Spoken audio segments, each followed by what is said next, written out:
Dobrodošli na ovaj video. U ovom videu ćemo naučiti kako možete da pretvorite vaš logo u 3D. Idealno želite da koristite SVG format i da to uradite moramo da aktiviramo addon koji se već nalazi u Blenderu. Idemo u Preference, Addons i ukucat ćemo SVG.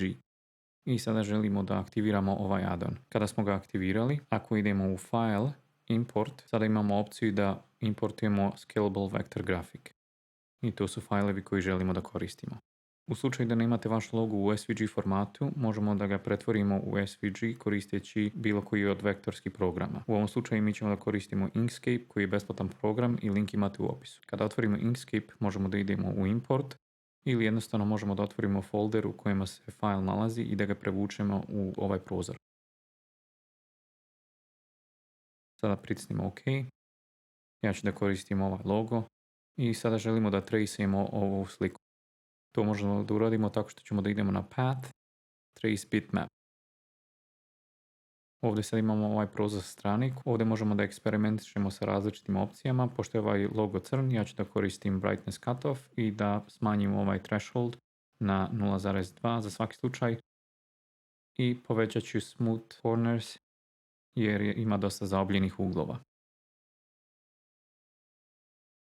Kada ste zadovoljni, možemo da pritisnemo Update Preview i Apply. Sad ako pomirimo ovaj objekat, vidjet ćete da imamo vektorsku verziju ovog loga. Ako želite, možete da počistite par od ovih verteksa. U ovom slučaju ja ću da izbrišem tekst da bude lakše za modeliranje i izbrisat ćemo ovaj PNG file list. Sada možete da skalujete i centrirate logo ako želite. I kada ste zadovoljni, možemo da idemo na File, Save As i izabrat ćemo format Plain SVG. I ovdje možete da ukucate ime fajla.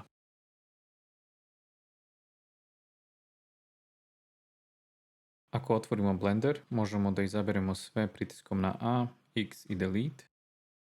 Idemo na File, Import, Import Scalable Vector Graphic. Sada možemo da izaberemo ovaj fajl koji smo pripremili. I ako ne vidite ništa ovdje, razlog tome je zato što je objekat veoma mali, možemo da ga skalujemo pritiskom na S.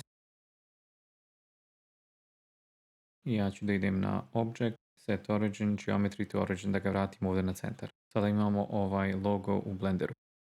Ako idemo u Edit mode, pritiskom na Tab, možemo da vidimo da je ovaj logo ubačen kao Curve Object. Ako želite možete da počistite par ovih verteksa. U sljedećem videu ćemo naučiti kako možemo jednostavno da ekstrudijemo ovu geometriju, da uradimo intro, što je veoma korisno ako ne planirate da radite neku veću deformaciju nad ovom geometrijom i ako ste zadovoljni sa izgledom loga kakav jest. Zato ćemo da kopiramo ovu geometriju pritiskom na Shift D i da je sakrijemo ovdje u Outlineru. Izabrat ćemo ovaj objekat, idemo u Curve Properties i u Fill Mode izabrat ćemo None. Sada možemo da idemo na desni klik i Convert to Mesh, da prebacimo ovaj objekat u mesh. Sada idemo u Edit mode i izabrat ćemo ove vertekse držeći Alt i lijevi klik na jedan od verteksa, idemo na X i Limited Dissolve. Ovdje ćemo otvoriti ovaj side menu i povećat ćemo ugao da bismo smanjili broj verteksa dok ne budemo imali samo 10 verteksa. Kada smo završili možemo da pritisnemo N, da otvorimo ovaj side menu i idemo na Edit i u Loop Toolsu pritisnemo ćemo Space i ako želite možete da je pritisnete Circle da imate savršen krug. Izabrat ćemo ove vertekse vanjske i opet X, Limited Dissolve i ovdje ćemo da smanjimo ugao jer je previše verteksa dissolvovano. Smanjit ćemo dok nemamo otprilike 3 verteksa ovdje u sredini. Sada možemo manuelno da rasporedimo ove vertekse pritiskom na Space dok da imamo jednak razmak i ovdje možemo izbrisati par verteksa. Cilj je da imamo što jednostavniju geometriju da bismo mogli da je popunimo sa kvadrovima. Ovdje ćemo da razmaknemo par ovih verteksa. Ako je potrebno možete da dodate dodatne i da izbrišete oni koji vam nisu potrebni. Naravno vaš logo će biti drugačiji, ali cilj je da imate što jednostavniju geometriju, a da ne izgubite originalan oblik i želimo da ovo popunimo sve sa kvadrovima. Kada smo završili, izabrat ćemo sve pritiskom na A i pritisnut ćemo F da popunimo lice. Pritisnut ćemo I da insertujemo i insertovat ćemo malu količinu. I pritisnut ćemo X i Delete Faces. Sada imamo ovaj loop koji ide po čitavom obliku loga, što će biti veoma korisno za kontrolisanje uglova kada dodamo Subsurf modifier. Sada idemo u Edge Select i počet ćemo da popunjavamo ova lica u sredini. Opet vaš logo će da bude drugačiji i ovaj primjer je malo komplikovaniji jer ima ove različite uglove i ovaj krug u sredini, ali cilj je da popunite unutrašnja lica sa kvadrovima koja imaju jednak razmak. Ovo ne mora da bude savršeno, ali gledajte da razmak bude jednak što je više moguće. Ovdje ćemo da popunimo ova lica.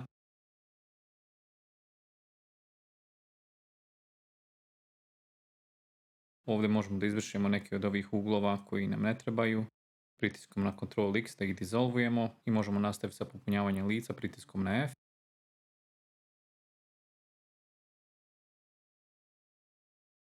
Ovdje ćemo da dodamo dodatne lupkace da bismo popunili ova lica ovdje, da bi nam razmak bio poprilično jednak. Ovdje ćemo izabrati ove uglove na dnu i popuniti ova lica. I ovdje sad imamo ovaj loop koji ima jednak broj vertexa i možemo da ga izaberemo dok držimo Alt i kliknemo na jedan od ovih uglova i idemo na Face i Grid Fill. Sada imamo ovo popunjeno sa kvadrovima. Isto ćemo da uradimo i sa druge strane.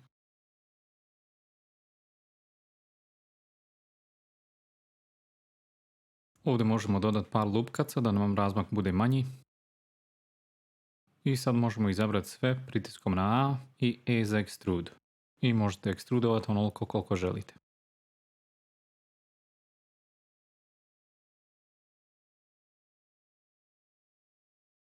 Ovdje možemo dodati par lupkaca da bismo zaoštrili uglove za Subsurf Modifier pritiskom na Ctrl R. Isto ćemo uraditi ovdje u sredini. I sada možemo dodati Subsurf Modifier. Možemo izaći iz Edit moda i desni klik i Shade Smooth i ovdje ćemo dodati dva segmenta. I sada imamo ovu geometriju sa kojom možemo da radimo manipulaciju kako želimo. Ako ovdje imate ovaj artefakt, izabrat ćemo sve i Shift N da recalculatemo normals.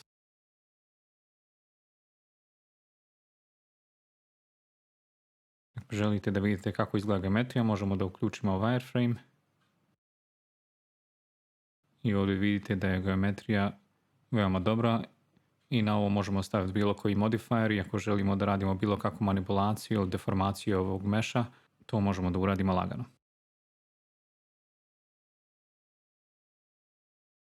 Ovdje možemo da dodamo Simple Deform Modifier i kao što vidite ovaj mesh se deformira veoma lako bez ikakvih artefakta. Opet naglašavam, vaš logo je drugačiji, tako da proces može biti malo drugačiji, ali princip ostaje isti. U sljedećem videu ćemo naučiti kako možemo jednostavnije da ekstrudimo geometriju i kako da napravimo animaciju slično ovoj.